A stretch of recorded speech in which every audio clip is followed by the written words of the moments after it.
नमस्कार.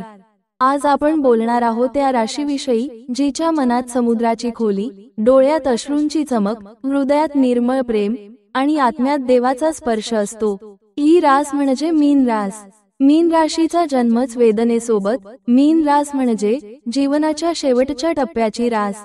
ही रास म्हणजे 12 राशींचा संपूर्ण भावनांचा भार वाहणारी रास, ज्याने जीवनातील सुख, दुःख, संघर्ष, प्रेम, विश्वासघात आणि मोक्ष सर्व अनुभवलं आहे. मीन राशीचा मनुष्य जन्मापासूनच संवेदनशील, भोळा आणि अतिशय भावनिक असतो. त्याची भावनाशक्ती इतकी तीव्र असते की इतरांच्या दुःखाची वेदना स्वतःच्या हृदयात अनुभवतो. त्यांचं दुःख कुठून सुरू होतं? लोक त्यांना समजून घेत नाहीत. त्यांच्या शांत स्वभावाचा फायदा घेतात, त्यांच्या विश्वासावर वार करतात. त्यांना कमजोर, अतिभावनिक म्हणतात. ते स्वतःपेक्षा इतरांसाठी जगतात, त्याग करतात, पण कदर मिळत नाही. आणि सगळ्यात मोठं दुःख, ते स्वतःलाच ओळखू शकत नाहीत. मीन राशीसाठी जीवनाचा संघर्ष बाहेर नसतो, तो त्यांच्या मनात चालू असतो. मीन राशीचं दुःख, मनातील वेदना, लोकांकडून होणारा गैरफायदा आणि भावनिक जखमा. 1. लोकांचा गैरफायदा. मीन राशीचे लोक दिलखुलास, दयाळू, मदत करणारे असतात. पण जग इतकं निस्वार्थी नाही. त्यांच्या चांगुलपणाचा, त्यांच्या शांत स्वभावाचा, त्यांच्या विश्वासाचा सतत गैरफायदा घेतला जातो. कोणत्याही मदतीला ते हो म्हणतात, पण नंतर त्यांना एकटं सोडलं जातं. मित्र, नातेवाईक, पार्टनर सगळे त्यांच्यावर अवलंबून असतात. मीन राशी सर्वांना दिलासा देते, पण त्यांना दिलासा देणारा कोणी नसतो. 2. तुटणारं प्रेम.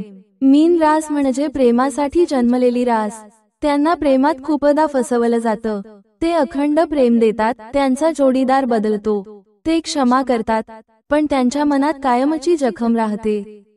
3. त्यांची न बोललेली संघर्ष कथा. मीन राशीचं दुःख असं असतं जे शब्दांत व्यक्त होत नाही. ते त्यांच्या वेदनांना स्वतःमध्ये साठवून ठेवतात. हसताना ते रडत असतात, आपल्या लोकांसाठी ते स्वतःला तोडतात, आणि जेव्हा त्यांना आधार हवा असतो तेव्हा कोणीच नसतं. 4. स्वतःचं मन न समजणं. त्यांचं मन म्हणजे महासागर. त्यात काय चालू आहे ते त्यांनाच कळत नाही. मीन राशीला निकट काळात होणारा त्रास, ग्रहस्थिती, व्यावहारिक जीवनातील संघर्ष आणि मानसिक अवस्थेतील चढउतार. 1. शनीची 7.5 ग्रह्या दृष्टी. मीन राशीसाठी शनीची दृष्टी हा काळ मानसिक ताण, आर्थिक अडचणी, संबंधात तुटकपणा, नैराश्य, आत्मविश्वास कमी होणे, कामात फटका यासारख्या घटनांना कारणीभूत ठरतो. 2. गुरुचा अनुकूल, प्रतिकूल प्रवास. गुरु प्रतिकूल असेल तर योजना फसतात, अपेक्षित परिणाम मिळत नाही. अकस्मात खर्च वाढतो, आरोग्य घसरतं. 3. मनाची थकवा अवस्था. मीन रास मानसिक थकव्यात पटकन जाते. नको असलेली भीती, विचारांचे ओझे, भूतकाळाचे सावट, भविष्याची अनिश्चितता. 4. मानसिक संघर्षातून बाहेर येण्यासाठी झगडणं. जीवनाला स्थिर करण्यासाठी मिळणारी संघर्षमय वेळ. परिस्थिती बदलाची सुरुवात, ज्योतिषीय परिवर्तन, संधी आणि सकारात्मक संकेत. बदल दिसतोय, पण समजतोय का?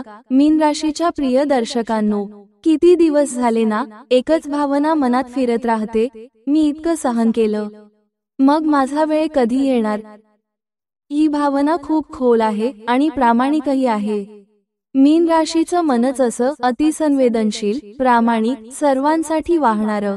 आणि म्हणूनच आकाशातील ग्रहही तुम्हाला वेगळ्या प्रकारे घडवतात.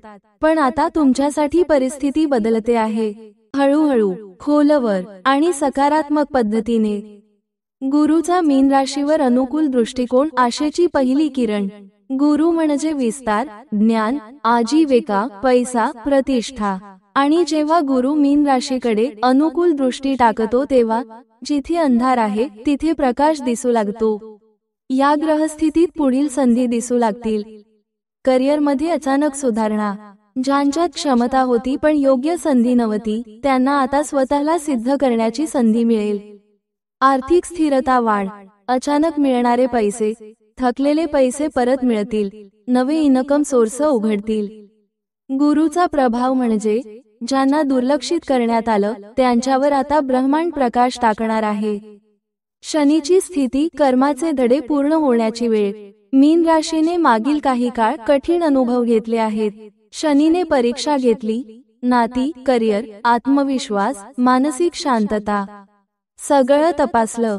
पण आता शनी म्हणतो, तू शिकला आहेस, आता तुला फळ देतो.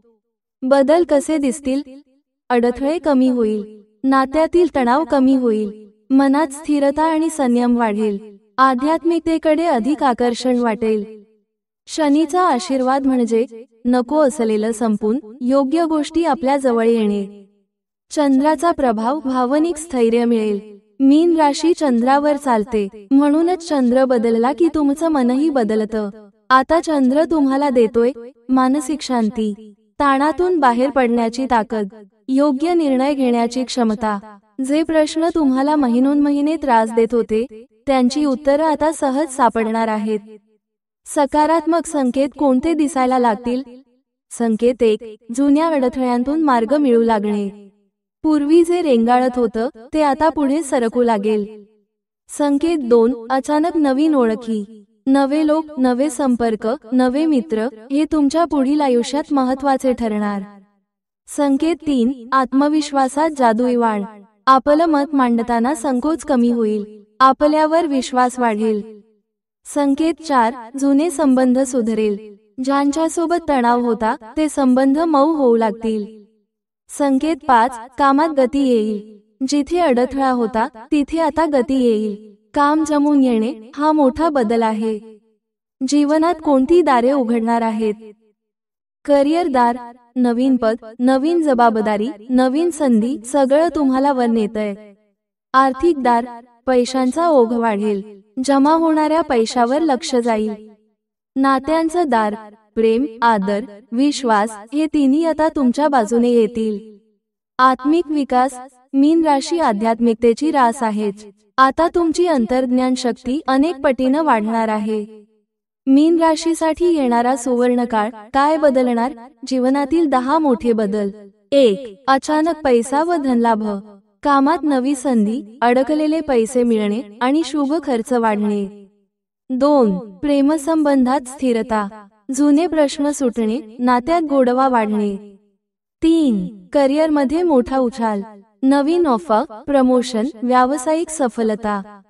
4, घर बांधण्याची किंवा खरेदीची संधी. 5, कुटुंबात आनंदाची बातमी. 6, मानसिक शांतीचा काळ सुरू होईल. 7, आध्यात्मिक प्रगती, ध्यान, साधना फळ देईल. 8, समाजात मान सन्मान वाढेल. 9, जुने शत्रू स्वतःहून दूर जाईल. 10, नशीब साथ देणारा कालखंड सुरू होईल. उपाय, आराधना आणि जीवनातील परिवर्तन काय करावे जेणेकरून सुवर्णकाळ अधिक शक्तिशाली होईल? 1, भगवान विष्णूची उपासना. ओम नमो भगवते वासुदेवाय रोज 108 वेळा जपा.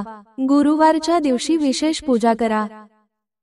2, केतू शांती, जलतत्व संतुलन. मीन राशीचं जलतत्व जास्त असतं, ते संतुलित करणे अत्यावश्यक. 3, दीपदान, प्रत्येक गुरुवारी व रविवारी दीपदान फलदायी. 4, निळ्या रंगाचा वापर वाढवणे.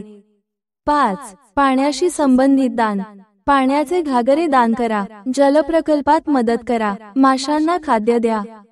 6, गुरुला मजबूत बनवण्यासाठी उपाय, पूजेदरम्यान पिवळा कपडा परिधान करा, देवाला हळद अर्पण करा, वडीलधाऱ्यांचा आशीर्वाद घ्या. 7, आत्मविश्वासावर काम करा. मीन राशीला स्वतःवर विश्वास ठेवणे ही सर्वात मोठी साधना आहे. तुम्ही खूप सहन केलं, खूप काही गमावलं, तुटलात, पडला, एकटं वाटलं, पण आता हे दिवस बदलणार आहेत.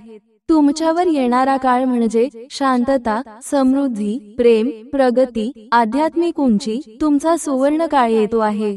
आता फक्त विश्वास ठेवा आणि पुढे चला. कमेंटमध्ये आपली रास कोणती आणि आपले याबद्दल विचार मांडायला आणि नमो भगवते वासुदेवाय लिहायला विसरू नका. जर तुम्हाला व्हिडिओ आवडला असेल तर लाईक करा, आपल्या मित्रांना शेअर करा आणि चॅनेलला सबस्क्राईब करायला विसरू नका. धन्यवाद.